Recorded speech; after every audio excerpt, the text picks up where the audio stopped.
point is, if Saddam Hussein was evil enough to merit the most elaborate, openly declared assassination attempt in history, the opening move of Operation Shock and Awe, then surely those who supported him ought at least to be tried for war crimes. Why aren't the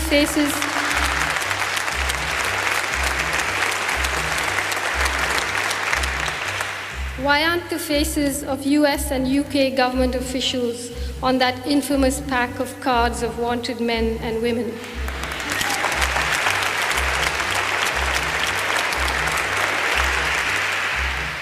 Because when it comes to empire, facts don't matter. Yes, but all that's in the past, we are told. Saddam Hussein is a monster who must be stopped now, and only the US can stop him. It's an effective technique, this use of the urgent morality of the present to obscure the diabolical sins of the past and the malevolent plans for the future.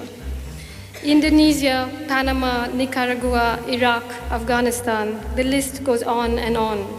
Right now, there are brutal regimes being groomed for the future. Egypt, Saudi Arabia, Turkey, Pakistan, the Central Asian republics. US Attorney General John Ashcroft recently declared that US freedoms are, and I quote, not the grant of any government or document, but our endowment from God. Why bother with the United Nations when God himself is on hand?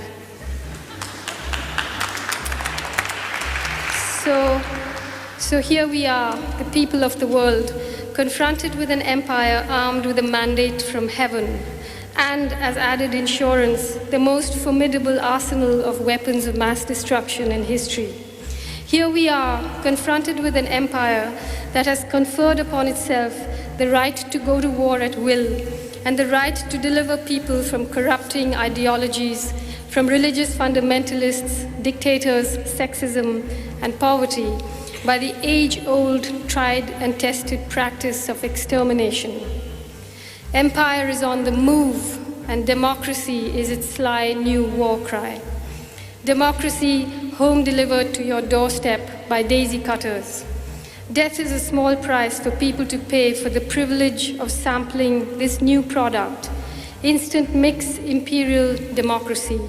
Bring to a boil, add oil, then bomb. More.